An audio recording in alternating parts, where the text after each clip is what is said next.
going to be on questioning on the Day of Judgment. I'm just going to keep it very short and simple.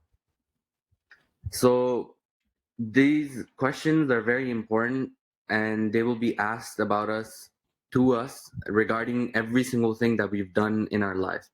And the very first question that will be asked of us is regarding Salah, which is the most important. You know, we will be asked not just if we prayed the Salah, but about the Salah itself, like the ruku, every single sujud, the concentration, when we prayed it, how we prayed it, where we prayed it. You know, it's really important because sometimes we get a little bit lazy and we delay the salah. You know, at the time adhan happens, and then we don't pray until 1 hour or 2 hour later, even though we could pray it right away. And these are some of the things that we could be getting questioned about as well. That why did we not pray right on time, even though we could. Even about where we prayed it. Did we pray in the masjid, or did we pray with jamaat? Did we pray at home?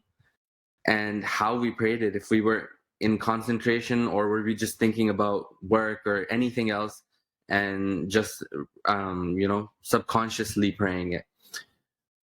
The second thing, and sorry, so Allah subhanahu wa ta'ala also says that once a person is lacking in the first department of their salah, Allah subhanahu wa ta'ala tells the angel to use the nawafil to fill the fard for it. So it shows that Allah subhanahu wa ta'ala is not looking to get to us, but it is His right to question us for every single thing we've done in this life, because everything belongs to Him. So it is His right to question us for all of these.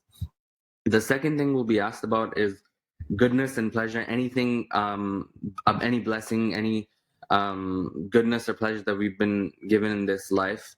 We will be asked for it. So it says Allah subhanahu wa ta'ala will ask recipient of every single blessing what he did with it. It's to the point where somebody with 2 dirhams will be questioned more severely than somebody with 1 dirham of what they did with the extra dirham. The third question will be about our life. What was the theme of our life? On average, most people live 60, 70, 80 years. So we will be asked how and what we did with our life throughout. What was the concern when we woke up? Was it to make money or anything else? Or was the concern Allah subhanahu wa ta'ala in fulfilling His rights and our duties and obligations? The next thing is about a youth.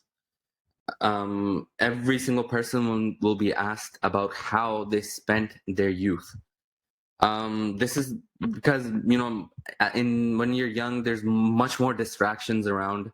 You're active, stronger. You could do ibadah for a lot longer. You could stand in Tarawih all night, then pray Qiyam, and still not be tired at all whatsoever. So this is why Allah subhanahu wa ta'ala, He prefers the worship that's done in youth over any other periods of our life. So it's very important for especially the young people here, how we spend our youth and if we're focusing on the right things all the time, inshallah. The next thing will be questioned about the money, how we spent the money. Every single cent that we spent or didn't spend will be questioned. Why we didn't spend it, or why we spent it on a certain thing over another. Did we fulfill our obligations, like pay the zakah? And did we actually give sadaqah? Did we with the extra money, or did we just keep it in savings for no reason, for no plans or whatsoever, right? And the next thing will be about knowledge. We will be questioned, did we share our knowledge? Did we and this knowledge does not just refer to Islamic knowledge, it refers to every single knowledge, like Islamic or worldly. Could be, if you studied medicine, what was your intention regarding, did you do it to help people, or did you do it for the money? Did you use your knowledge for the good Islamic knowledge, or worldly? Did you teach it to other people? Did you help other people with it? These are the things that will be questioned regarding knowledge as well. The next thing will be questioned will be our limbs, could be eyes, ears, nose, tongue, hands, feet, whatever, how we use these things. Did we avoid seeing or listening to haram, or did we avoid eating haram? Did we how do we use our hands? Did we hit somebody with them? Every single thing regarding these will be questioned from A to Z, from starting of our lives till the end. The next question, and when the companions heard this question, they actually cried, was, what did you do when you saw evil?